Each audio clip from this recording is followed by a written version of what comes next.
Thank you for joining me for another video. Today we're going to start another series. This one's actually going to be a very long series. It's going over the book of Genesis.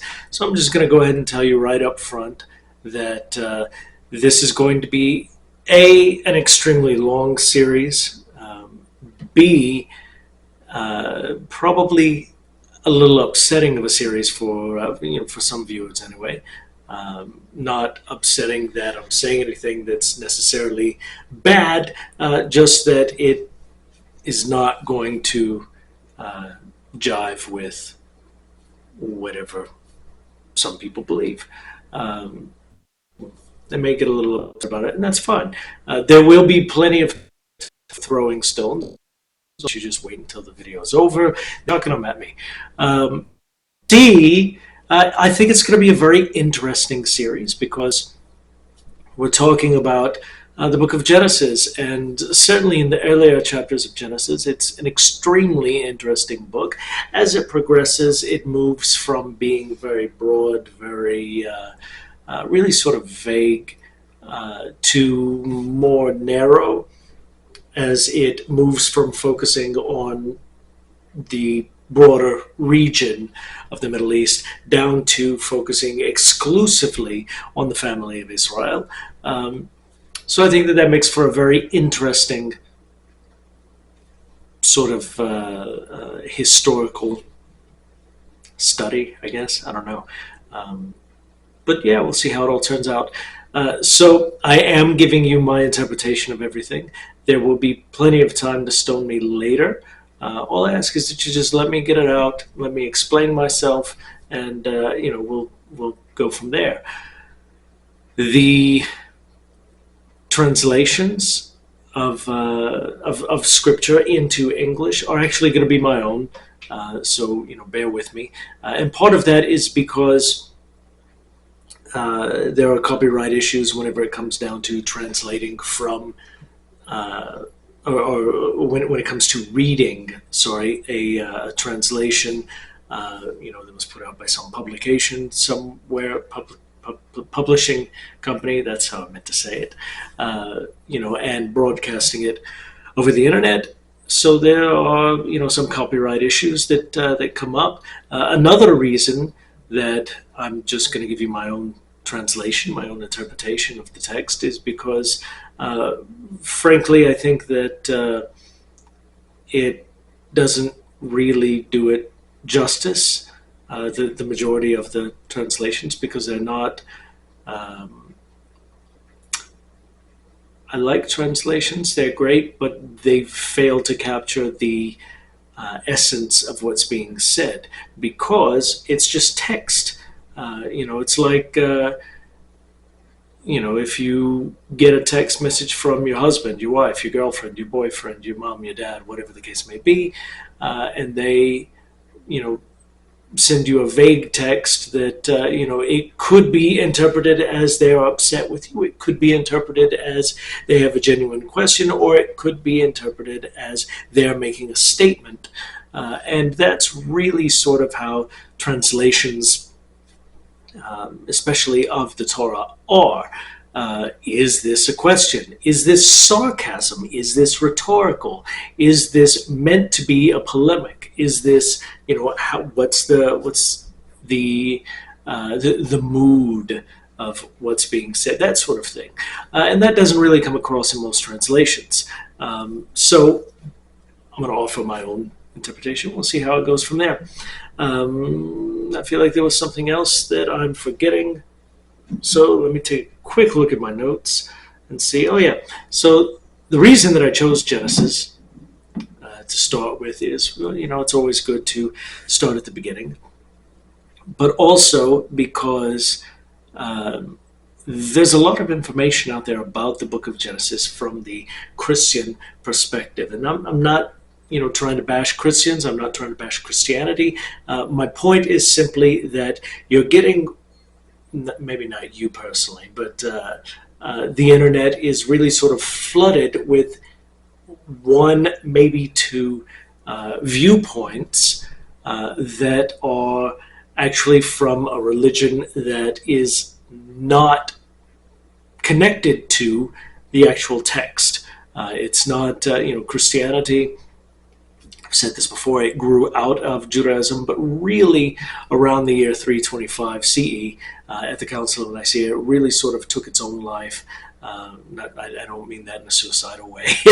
I mean, it became a life of its own. It became a sort of a living, breathing organism that really, it's actually quite interesting to have seen, how it started out strong and then just sort of kind of in some areas fizzled out, whereas in other areas it just sort of transformed completely. That is far beyond the scope of this video series. But my intent here is to give at least one Jewish perspective, and some of you are going to say, "Oh, that's not right. His interpretation is just plain wrong," and that's fine. You're more than entitled to that opinion. But you need to understand that my opinions, the opinions that I'm going to share, the interpretations that I'm going to share, are not my own. There are other rabbis, both ancient and modern, who agree with me 100% on it. So there's that. There's also in the midrashim, there are actually a lot of midrashim that seem to agree with me.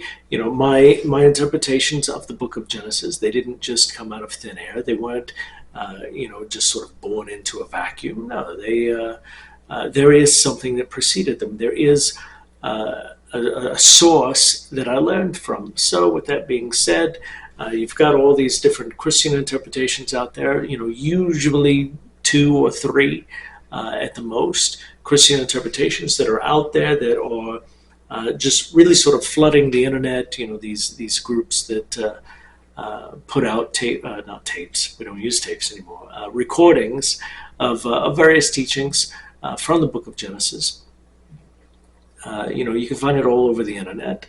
And then you've got these sort of, let's call them fringe groups that are out there teaching about how, the Bible says aliens exist and they came to Earth and whatever else it is that they say. I tend to avoid those. There are a few, though, that I am going to address, especially once we get into chapter 6 of Genesis. But in general, I try to avoid those because they're all a little bit, out there, really sort of X-Files kind of way. And really what I just wanted to do is present a Jewish interpretation. Now, in some cases, there are going to be multiple Jewish interpretations of the text, and really I think in most cases that's that's going to be exactly what's going on. There are multiple opinions about it because there are many different ways to take it. There's an expression in Jewish circles that says that there are 70 faces to the Torah. What that means is that there are a lot of different ways that you can interpret it. That being said, I'm going to shut up. Well, I'm not going to shut up, but I'm going to jump right into it. And so we're going to start today with Genesis chapter 1. And today we're going to talk about the first day of creation. And we are probably not going to get very far into that. So I'm going to read you the Hebrew and then I'm going to translate it for you. My translation is going to differ slightly from most of the mainstream, translations that are out there. I'll explain why, I'm sure, at some point. But let's jump into it. So, Genesis 1, verse 1, and we're just going to be reading the first 5 verses. So it says, Bereshith bara Elohim et hashamayim ואת הארץ, והארץ הייתה תוהו ובוהו, וחושך על פני התהום, ורוח אלוהים מרחפת על פני המים. ויאמר אלוהים יהי אור, ויהי אור, וירא אלוהים את האור כי טוב, ויבדל אלוהים בין האור ובין החושך, ויקרא אלוהים לאור יום, ולחושך קרא לילה, ויהי ערב ויהי בוקר יום אחד. So it says, my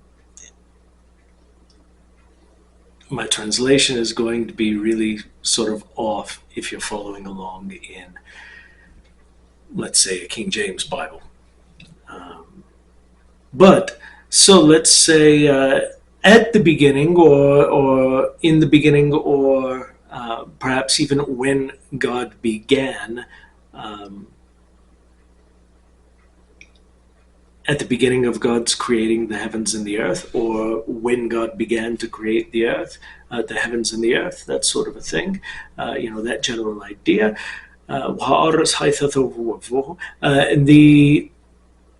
And the earth was empty, it was a wasteland, and darkness was over the abyss. The abyss here is like deep water, let's say. It's not talking about like the Titanic abyss, the like Greek mythology type of abyss, where it's the cage of the gods, the titans, the whatever, beneath the waters. No, this is just the abyss. I use the term abyss because it refers to something that is very deep. And really sort of out of sight, out of mind, that sort of a thing. So there is darkness over the abyss, on the surface of the abyss, on the surface of the deep waters, if you will, or over the deep waters. Well, Ruach Elohim, and there was a mighty wind, a strong wind that blew over the waters, and God said, that there should be light, and there was light. And God saw the light, that it was good. And God distinguished between the light and the darkness. And God called the light day, and the darkness he called night. And there was evening and there was morning one day. Now, oh man, there is so much there to break down. Okay, so let's jump right into it then. The early days of the earth are not quite so clear-cut. Verse 1 opens with a pre-existent earth. It opens with a pre-existent heavens. It opens with a universe that is already in existence. It's just really sort of unformed, really sort of, let's just use this word for kicks and giggles, primordial. So you've got this primordial universe that really has no form as we understand it today. The earth certainly did not look anything like it does today. The sun, even for that matter, looked nothing like it looks today. So why did I translate it the way I did, with when God began to create, or at the beginning of God's creating, or something of that train of thought? Why did I translate it that way? Well, because the Torah, frankly, is not a history book. Although it does contain history. It's not a science book, although it does contain certain basic scientific facts. It's not a book that tells us about, how the universe came into being, how how everything works. It doesn't tell us that. It just simply opens by telling us that, hey, there is the universe at this time. What was it like before? Well, God created it. That's the obvious implication that the Torah is getting at. God created the universe. How do we know this? Well, because the very first verse tells us that this was at the beginning time, toward the beginning of the time period when God created the heavens and the earth. But it also tells us in verse 2 that the earth existed. Not only did it exist, but there was also wind, there was also water, there was also a number of different things. And so what we have here is a very early planet Earth. We've also got a very early universe, and it really sort of staggers the imagination because we don't really understand much about this time period, neither scientifically nor historically. So what are we left with? Well, we're left with exactly what the Torah is. It is a theological book that really just sort of explains the theology that goes into it. What is the Torah trying to teach us? That sort of a thing, which is why these verses here, the first few chapters of Genesis, or the first chapter, I should say, doesn't necessarily have to give the logical progression of the everything coming into being. It doesn't necessarily give it in chronological order. Why? Because, again, the Torah is not a history book, and it is not a science book. It is teaching theology. It's teaching, it's just basically, okay, so let me put it to you like this. You're sitting around, keep in mind, the Torah is the ethnic religion, you can even call it the folk religion of the Israelite people. So we could have just been sitting around the fire a long time ago and said, oh, you see, not saying that this is what happened, but, said, oh, you see everything that is? Let me tell you about it all. Back when God began to create the heavens and the earth. Now, back then, the earth, it was empty, it was a wasteland, there was nothing going on. Now, notice the details that it actually mentions here, that it is empty, that it is a wasteland, the earth, in this time. And that's really where things get very interesting, and I am going to be relying a lot on my notes today. I do have to get this out of the way, because it's not chronological necessarily, because it's not necessarily an historical book, because it's not necessarily a scientific book, the Torah, because it is primarily a theological book. Things can be out of chronological order, and that's perfectly fine. There's no issue with that. Things can go against the scientific consensus. It's fine. There's nothing wrong with that. However, here's where people are going to take issue with it. The days that it mentions in creation, if you're familiar with Genesis chapter 1, you're going to notice there are 6 days of creation, and the seventh day was created after that as a sort of rest day. But those days of creation don't necessarily have to be what we think of as these literal 24-hour days. Now, before you pick up rocks to throw at me, I want you to keep in mind that Genesis chapter 2, verse 4, which we're going to get into, eventually, refers to all the days of creation as a single day. So, and I'm going to let you look that up in the translation of your choice. Not that I could stop you, just that, I want you to, so that you could see that I'm not just pulling things out of thin air here. We have very good biblical evidence to rely on that says that a day in the creation account is not necessarily a 24-hour day.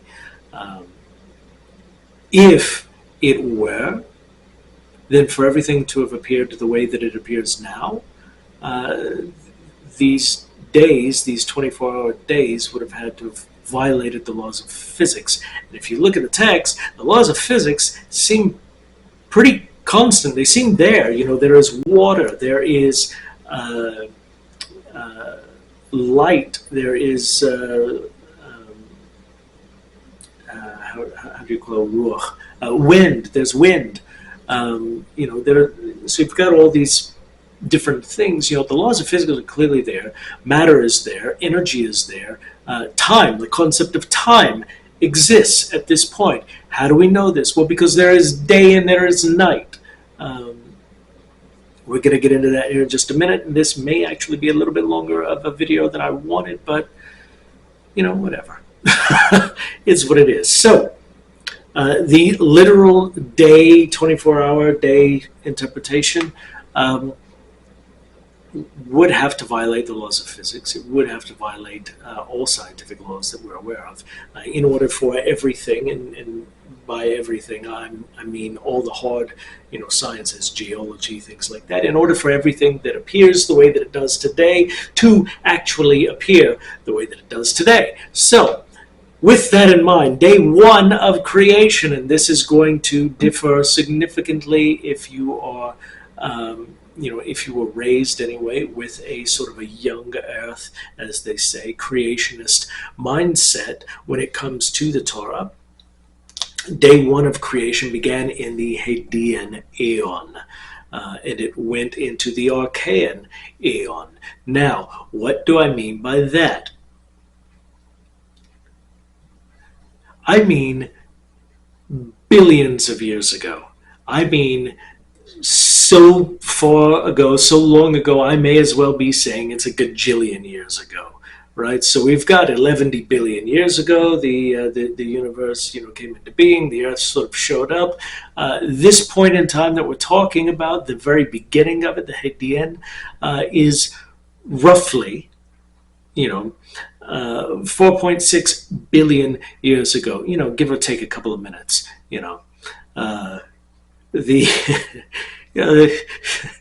maybe an hour or so, maybe daylight savings time, maybe they forgot to adjust for that, I don't know. Now we know that the Hadean is the very earliest that the book of Genesis can be talking about, because the verse specifically tells us that the earth existed at this time, though it wasn't necessarily in its current form. And verse 2 sort of backs it up by describing the earth as empty. It's a wasteland, it's laid waste, it's desolate. These are all translations, possible translations, I should say, of the words tohu avohu, which the medieval commentary Rashi, Rabbi Shlomo Yitzhaki of France, had to think really hard. I was like, man, what is that country over there with the frog, or not the frog eaters, that's their descendants here in America, the snail eaters, what are they? But anyway, France. So he lived in France, Rashi lived in France. He translated these two words as something like astonishingly empty, something like that sort of mentality, that it was empty, that it was just sort of a void, that it was just sort of nothingness. Ibn Ezra translates it a lot closer to how I translated it. Different translations say different things. I think the King James version of the Bible, which is a Christian translation, in general, they'd actually do a pretty decent job for the most part. But I believe it just says that it was formless and void, something along those lines. Translation of your choice is going to give you sort of a reasonable approximation of it. So times were weird, times were chaotic back then. This is 4.6 gajillion years ago. This is 4.6 billion years ago. This is shortly after the Earth formed, though not in its current form, obviously. The Earth formed roughly 4.6 billion years ago. I believe it was on a Tuesday, but we won't get into that. It's a joke. This period was marked by, and it's known for its just heavy bombardment of space chunks. You get a whole bunch of just nonsense out in the sky that's just sort of striking the Earth, right? So you've got comets, you have meteors, you have asteroids, you have my personal favorite. There is a well, we'll get into that here in a minute, because in my notes it's a little bit further on. So this is a time when there were space chunks striking the Earth, just pummeling it, and it would not have been a happy time to be on Earth. Which is probably why there were no life forms at the time on the planet. Now, the atmosphere at that time, because there was sort of a primordial, makes me sound smart, right? That combined with the glasses, I mean, come on. How could you not believe me? The primordial atmosphere, this ancient atmosphere for this extremely ancient Earth, is a very thick layer of hydrides, right? That really sort of made the Earth, at least from the perspective of space, look like the gas giants, for example, Jupiter or Saturn, Neptune. These huge gaseous planets.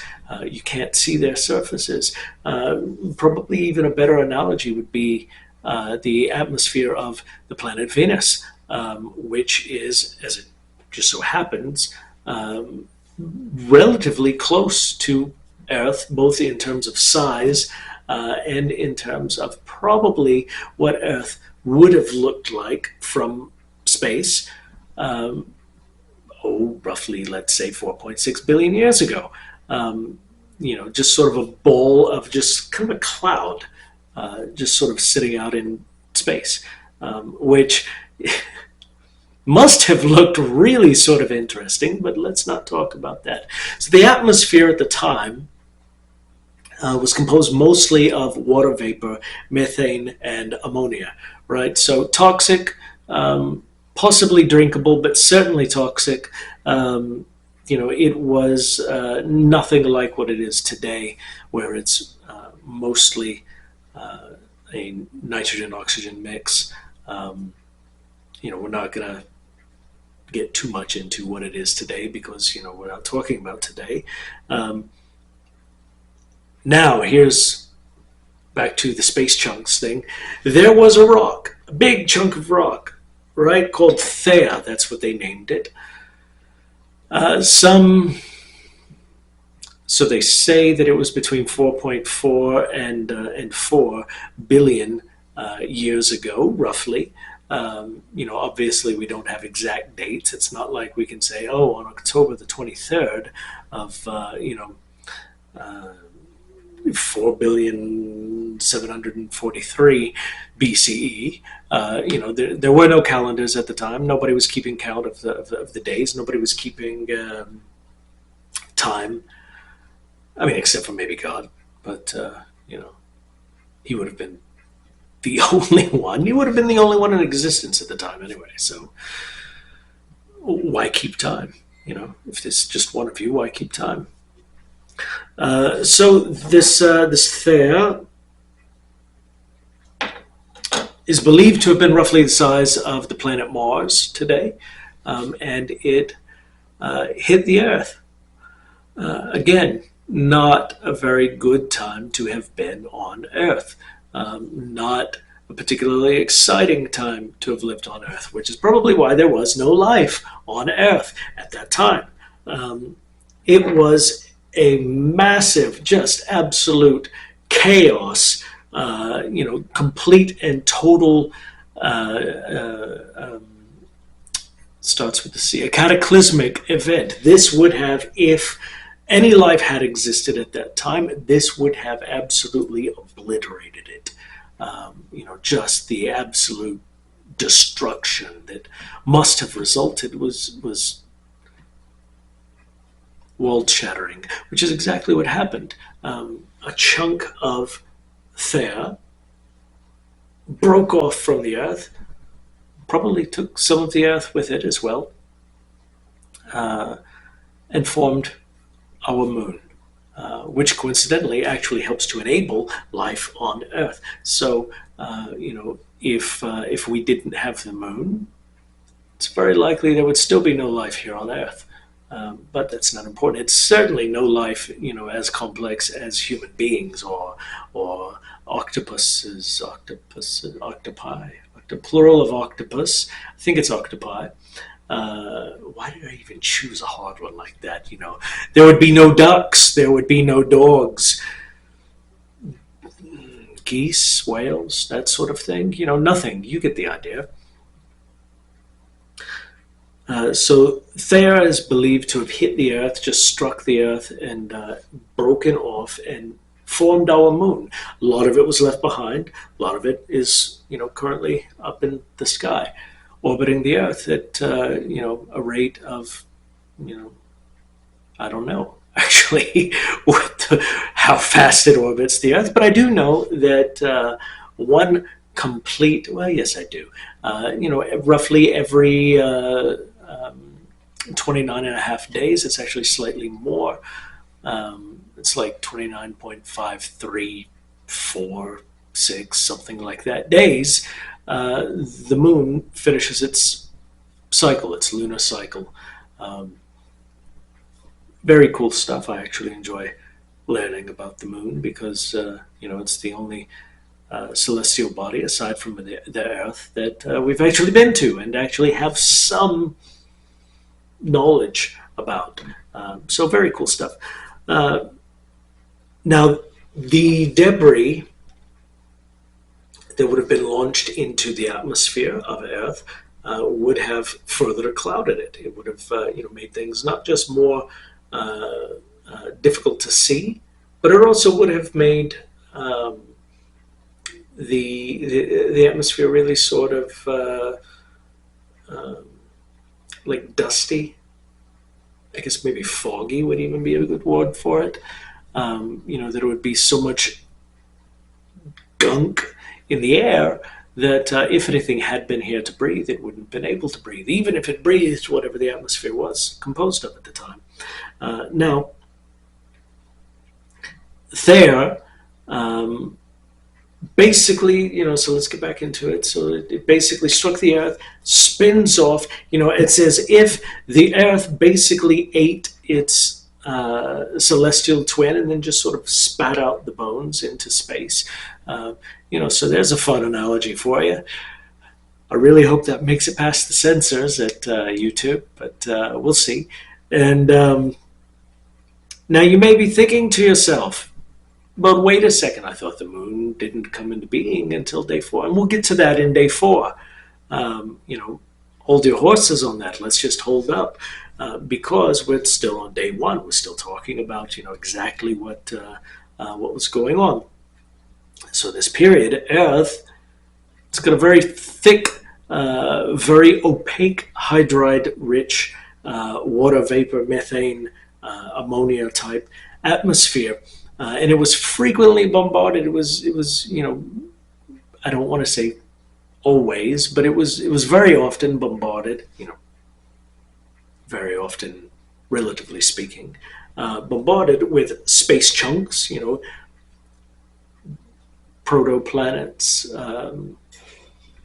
comets, meteors, asteroids, the occasional alien spaceship. I don't know, man. They imagine you're just cruising around in your spaceship and you're just like, minding your own business, flying out in the middle of nowhere, and you're just like, oh, look at that. That's interesting. And then you just, look right in front of you just in time to see that, oh my God, there's a planet that wasn't there 2 seconds ago, and you just smack right into it, like.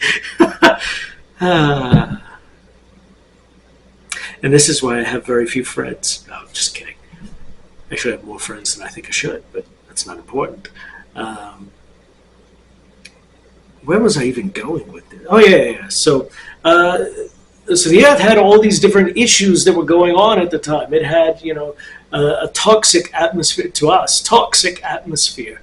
You couldn't see through it, so you couldn't really see, the light of whatever it was that was out in the universe. Not that there was any life alive on the planet at the time to see it, but there was just sort of this opaque layer of atmosphere.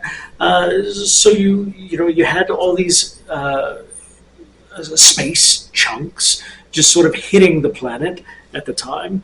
And in addition to all of these issues, the early Earth also had another extremely interesting issue. I think it's extremely interesting anyway, and that is there was outrageous volcanic activity. There was just, volcanoes everywhere, all over the planet, just going off and just, shooting whatever. They shoot magma, lava into the air, in addition to gases and water vapors and all sorts of other, although I guess technically water vapor is a gas, but we're not talking about that at the moment. Just all these things that chlorine, things that volcanoes frequently launch into the sky. Only imagine it now, you've got an entire planet of volcanoes, probably very much like Jupiter's moon, I believe it's Io, or Io. I believe is actually the correct pronunciation, but that is basically a volcanic world. I'm using the term world in the sense that it's a spherical celestial object. I don't necessarily mean that it's a planet, because it's a moon, right? It's circling Jupiter or Saturn. Also has quite a few moons. I would wager that there are probably going to be fireballs on, orbiting several of these planets out there. Very cool stuff.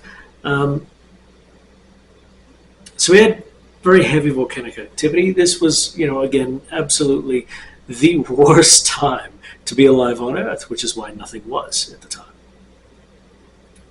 So the volcanic outgassing and the bombardment of all these space chunks.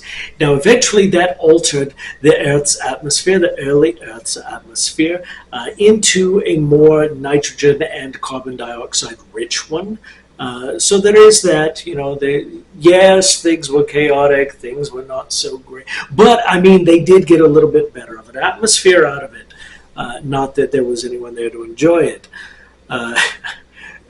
And as the Great Oxygenation Event tells us, anytime the atmosphere changes, most life that exists on the planet will just die. It's not important right now. We'll get into that when we get into that. So as the surface of the planet cooled off,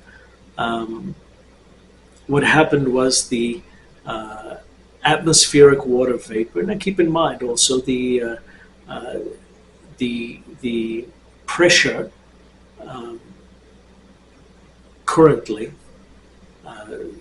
So at sea level, you have the atmospheric pressure that's on Earth today is 14.7 pounds per square inch. Okay, how do I know that? Because I work in air conditioning, and I actually have my gauges and everything actually take into account the atmospheric pressure, because that's going to affect refrigerant cycles and everything. And I'm not going to get into that because I think it's an extremely interesting thing, and I could literally talk for hours about it.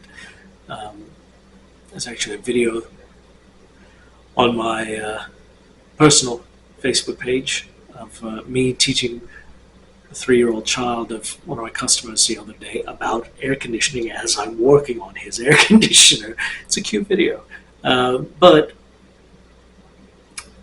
So the pressure at the time on Earth, gajillions of years ago, was higher. Some estimates suggest as high as 27 times higher than the pressure is currently. So 14.7 times 27, that's going to tell you how many psi was the pressure at the time, right? So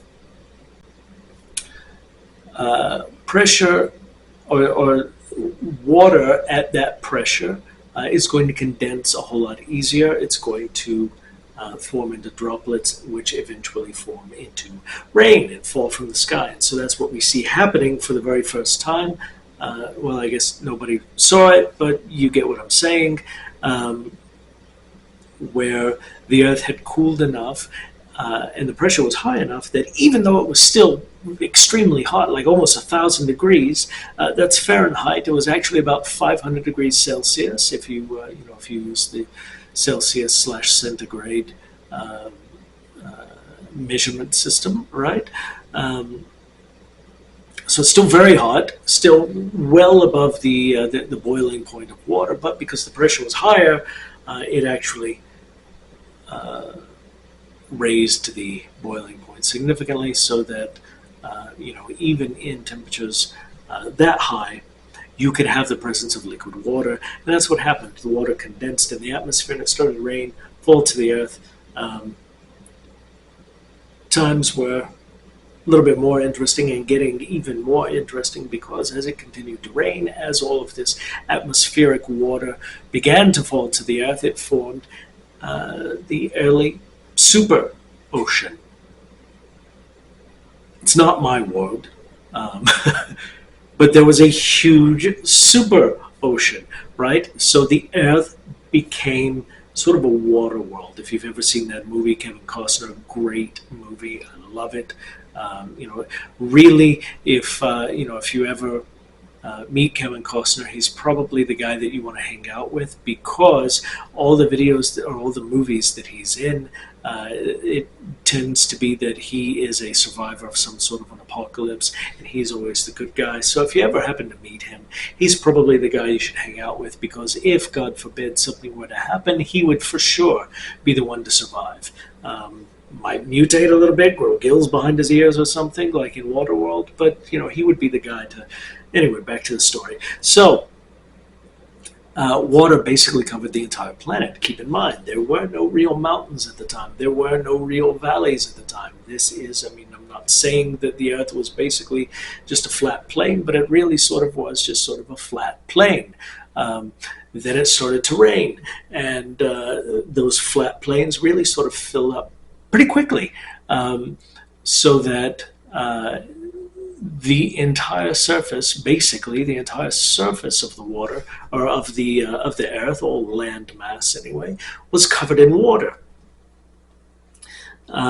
This is the time frame that the Torah is speaking about in verse 2, when it tells us that there's this mighty wind. Most translations are going to translate that as the Spirit of God. Come on. Really? What is God's Spirit doing, just sort of hovering around over the waters? Why is the Torah telling us this? Well, it's not. It's telling us that there is a Ruach Elohim, that there is this mighty wind, this great wind. And if you are hung up on that word Elohim, which means God, and you're having a hard time understanding why I'm translating it as mighty, it's an expression of greatness. The word Elohim itself literally means strong one. Actually, it's strong ones.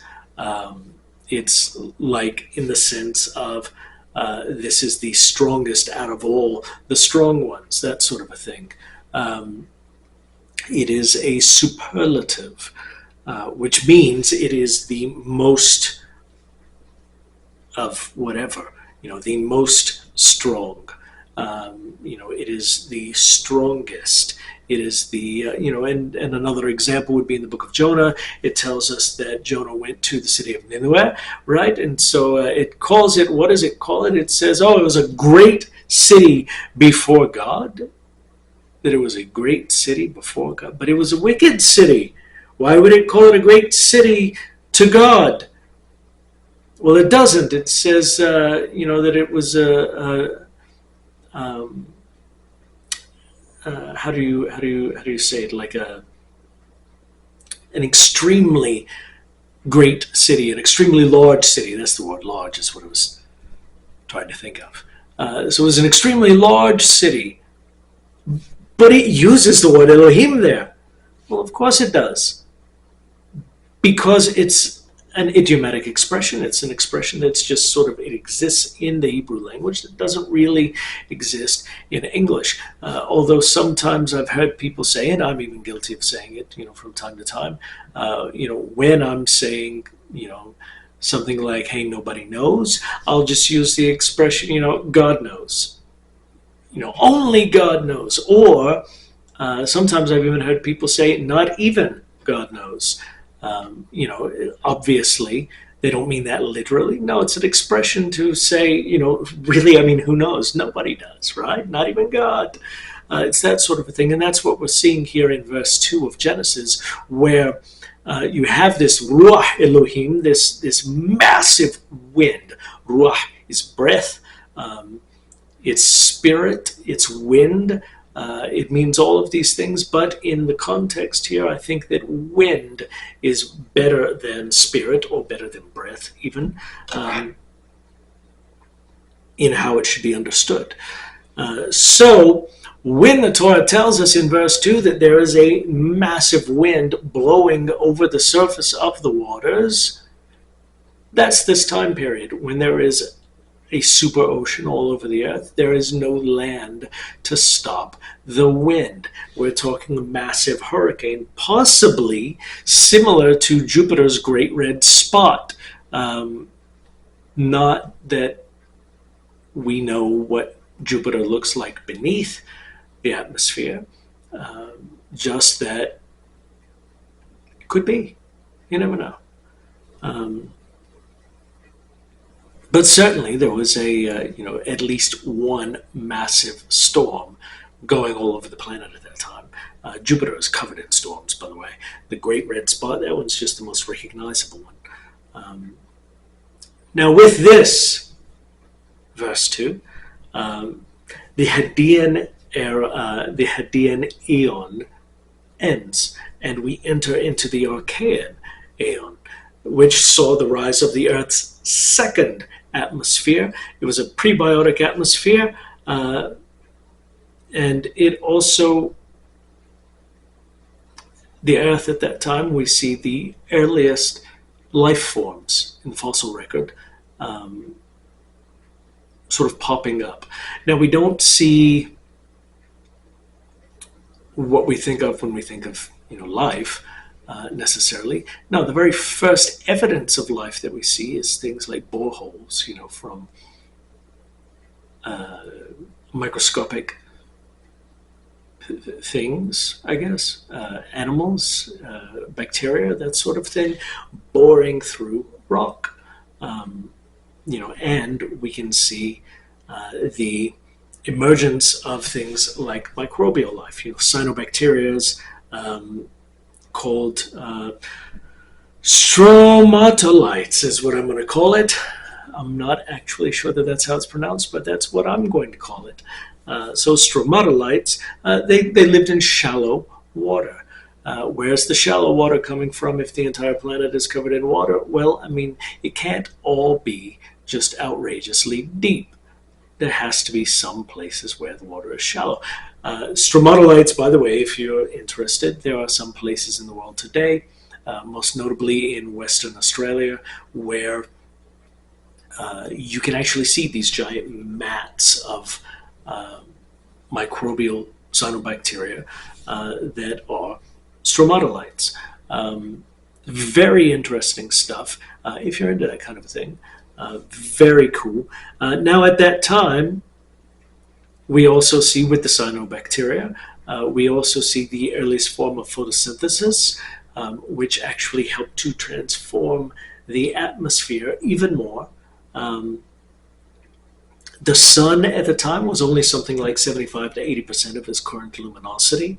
So the sun wasn't quite as bright, which is great news if you lived in Florida at the time, but nobody lived in Florida at the time.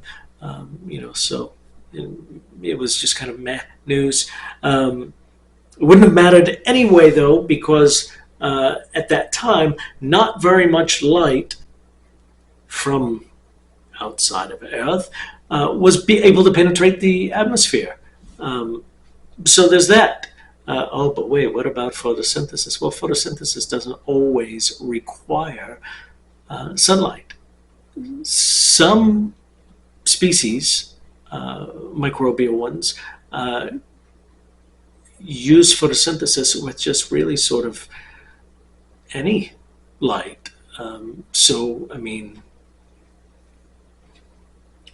you take a flashlight, you shine it in the water, I guess, wherever these stromatolites live, and they'll start to photosynthesize. Um, doesn't even have to be that bright. Doesn't have to be, um, it really just any sort of light will do it. And certainly there would have been, at the very least, let's call it a glow. Maybe not light in the sense that we think of light, but more of a glow. So, atmosphere very thick, not very much light on the earth at the time, liquid water present. All of this is meeting the biblical description of the time period as just sort of being empty, a wasteland, a void, that sort of a thing. Now, the Torah tells us that the creation of light happened on day one, so let's talk about that for just a second. There was a relatively weak early sun. The light may not have penetrated the atmosphere very well. It may have just been sort of like a glow, as opposed to a full-blown, light. Something more akin to the auroras, the northern and the southern auroras. Just sort of this really fascinating phenomenon on the Earth where there are lights in the sky, but there's no actual real source of that light that's visible. So I don't know. I wasn't there. You weren't there. Scientists who tell us these things, they also weren't there. So, nobody knows for sure. So I guess in theory, technically, since it can't be observed, it's not scientific, but it's the strongest theory we have. Now, the light may not actually even have penetrated the early Earth's atmosphere until the Archean Aeon, but that's not really too important. But that being said, the light on the first day of creation was very likely sort of a glow, sort of a background glow, perhaps combined with formation of early stars. But that glow would probably be produced by the Big Bang, which was not an explosion as much as it was an expansion. But anytime you get something that's so condensed, so compressed, as all the matter in the universe was at that time, as it expands rapidly, yes, it will cool rapidly, but it's still going to retain energy, and it's still going to give off a little bit of light. So there you have it, the creation of light on day one of creation. The Torah tells us that there was evening and there was morning one day, and that expression there is really sort of interesting because what it refers to is more of sort of a period of chaos and then a period of selection. Just sort of a so the word for evening there is erev, which can also mean like a mixture. Like the erev Rav who left Egypt with us. This mixed multitude, this great mixture. So it erev in reference to evening, I think, very likely refers to the sort of mingling of light and darkness and that sort of thing. It's exactly what Jewish tradition tells us, that at that time, light and darkness really just sort of intermingled with each other, and then God separated them so that you had a distinct light and a distinct darkness. That being said, darkness, by technicality, is a creation in its own right. It's not merely the absence of light, as much as it is a distinct creation formed from the separation of light and darkness. So it's not merely the absence of light as much as it is God actually took his time on it. He, put tiny details into it. Very cool stuff, I think. So you have this period of a mixture, just sort of an absolute chaotic world, where there's all this different sorts of things going on, heavy bombardments, volcanic activity, this sort of thing, and then there's suddenly boker, the morning, where it just sort of narrows down and says, nope, this is what we're doing now. There's not going to be any more of whatever was before. So you can think of it as a period of chaos and then followed by selection. God said, okay, let's go with this, and this. That's not literal, by the way. Obviously, God knew how it was all going to turn out before he even got into it. But it is, the colloquial expression to say, God said this, and this. Which is exactly what we see in the Torah too. God said, let there be light. Why would he say that? Who was he talking to? Was he talking to himself? That's a weird thing to do. Kind of schizophrenic. Was he talking to angels? No, because all Jewish commentators agree there were no angels on day one. As a matter of fact, it's the subject of at least 5 different midrashim that I was just reading yesterday, because I enjoy that sort of thing. Also, who was there to hear God say this? Well, no, he wasn't saying anything. He didn't have to. It's an expression in the Hebrew. God didn't literally say Yehior and then Wahior. No, he just, allowed it to exist. He simply willed it into existence. He didn't have to speak. The Torah uses speech for a different theological reason. It's not teaching us that he actually spoke it. It's teaching us that he is powerful enough that if he did speak it, it would happen. So then you come to, and this is the final thought, since we're already at almost an hour, this is the final thought. Then we come to the expression that there was evening and there was morning, one day. Some translations will say the first day. That's wrong. In Hebrew it says Yom Echad, one day, which take it as you will, but my understanding of that is that it's telling us that evening and then morning, that is going to be the period of a day, or that the day begins at evening and then moves on into morning, that sort of a thing. Because obviously from evening to morning, that's only half a day. So it must be talking about something other than the literal 24-hour period, right? Go back to the beginning of the video and watch what I said about, how chapter 2, verse 4 tells us that all 7 days of creation are really just one day of creation. So we're not talking about a literal 24-hour period here. There's plenty of evidence to suggest that. Now, the one-day thing is really sort of interesting, and I'm not going to get into it today because, again, hour-long video. Probably should have even broken up this one again, but I'm going to stop while I'm here. As my dad would say, I'm going to quit while I'm ahead.